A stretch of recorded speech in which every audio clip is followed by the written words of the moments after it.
কালো শক্তির বিপক্ষে যুদ্ধ ঘোষণা করা হবে এবং রাজশাহী থেকে বিতাড়িত করা হবে। ব্যক্তি স্বার্থ হাসিল করার জন্য রাজশাহী এনসিপিকে নিয়ে যে নোংরামি চলছে এটি আমরা আর বরদাস্ত করব না। ক্লিয়ার মেসেজ দিয়ে রাখলাম, জাতীয় নাগরিক কমিটি ও জাতীয় নাগরিক পার্টি আপনারা রাজশাহীতে প্রতিষ্ঠিত বা পরিচিত করেননি। আমাদের বৈষম্য বিরোধী ছাত্র আন্দোলন রাজশাহী জেলার প্রতিটি ভাইয়ের শ্রম, ঘাম, পরিশ্রম ও ত্যাগ রয়েছে দলটির পেছনে।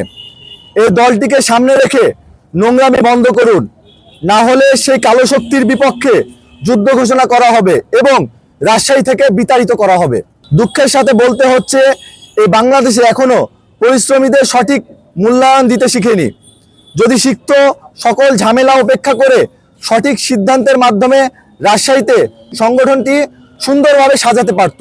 রাজনীতিতে 11 বছরের রাজপথে লড়াই সংগ্রামের অভিজ্ঞতা, পছন্দের ইউনিভার্সিটিতে পড়তে পারিনি ভর্তি হওয়ার পরেও, ক্রসফায়ারের আসামির মতো চ্যালেঞ্জও পার করেছি।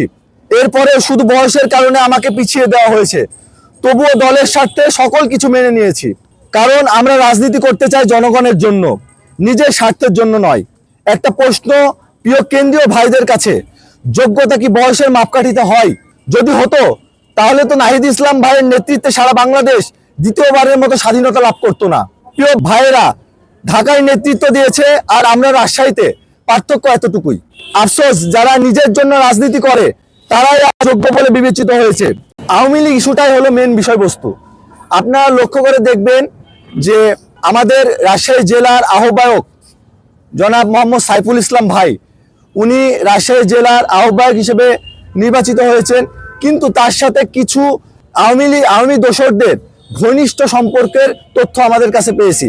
আপনারা দেখেছেন যে আমাদের রাজশাহী আন্দোলনের ওপেন যে আমাদের ছাত্র জনতার উপরে গুলি বর্ষণ করেছে, তার ঘনিষ্ঠ সহযোগী ছিল সে।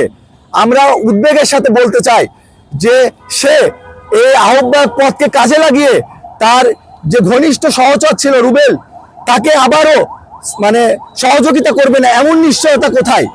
আমরা আসলে আমাদের জুলাই আন্দোলনের ভাইয়েরা সেই জায়গাতেই ক্ষিপ্ততা প্রকাশ করেছে এবং হয়তোবা সেই দিনের একটা অনাকাঙ্ক্ষিত ঘটনা ঘটে গেছে, হয়তোবা তাদের আবেগ আপনাদেরকে বুঝাইতে পারেনি, তাদের মনের যেই আকুতি এটা আপনারা বুঝতে পারেননি, এর জন্যই।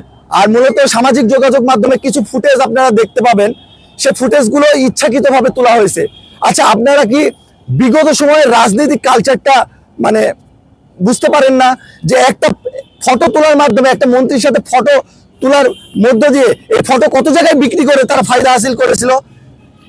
আমরা কি সংকোচ বোধ করতে পারি না যে সেই সময় সাইফুল আলম ওই ফটোগুলো তুলে এই ঠিকই উনার ব্যবসা প্রতিষ্ঠান এবং বিভিন্ন কার্যকলাপে ফটোগুলোকে সামনে রেখে সে কোনো ফায়দা হাসিল করেনি? আমরা কিভাবে আমরা কিভাবে বুঝবো সেটা? আমরা ভয়ের জায়গায়, উদ্বেগের জায়গা থেকেই আমরা আমাদের ছাত্র জনতারা সেদিনকে একটি বিক্ষোভ করেছে এবং আপনারা জানেন যে এই বিক্ষোভের মাধ্যমে সেন্ট্রালের কাছে একটা বার্তা গেছে।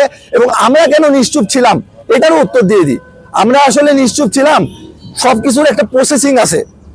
আমরা এনসিপিকে রাজশাহীতে অনেক কষ্ট করে প্রতিষ্ঠিত করার চেষ্টা করছি, সবকিছুর একটা নিয়ম কানুন আছে। সেই নিয়ম কানুনের মধ্যে দিয়ে আমরা লিখিতভাবে সেন্ট্রালের কাছে বার্তা দিয়েছি যেন এই অনাকাঙ্ক্ষিত ঘটনা এবং যে বিষয়গুলো ফুটে উঠেছে রাজশাহীর মাটিতে জনগণের মাঝে, সেই বিষয়গুলো সেন্ট্রাল অতি দ্রুততার সাথে পর্যবেক্ষণ করে এবং দ্রুততার সাথে আলোচনা সাপেক্ষে এটা সমাধানের ইতি টানবে আর কি। সার্জিস আলম ভাইয়েরা কিন্তু আন্দোলনের লড়াই সংগ্রামে সামনের সারিতে নেতৃত্ব দিয়েছিল, কিন্তু রাজশাহীতে আপনার আন্দোলন সংগ্রামে তার ন্যূনতম কি ভূমিকা ছিল?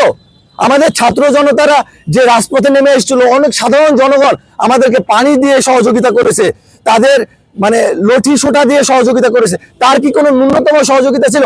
এমনকি ফেসবুকে পোস্ট দিয়েও তো অনেকে সহযোগিতা করেছে, আমাদেরকে সহযোগিতা করেনি? তাহলে তার কোনো কি ফেসবুকে পোস্ট দিয়ে সহযোগিতা আপনারা আমাদেরকে দেখাইতে পারবেন? তার কোনো ভূমিকা কি রাজশাহীর আন্দোলনে ছিল?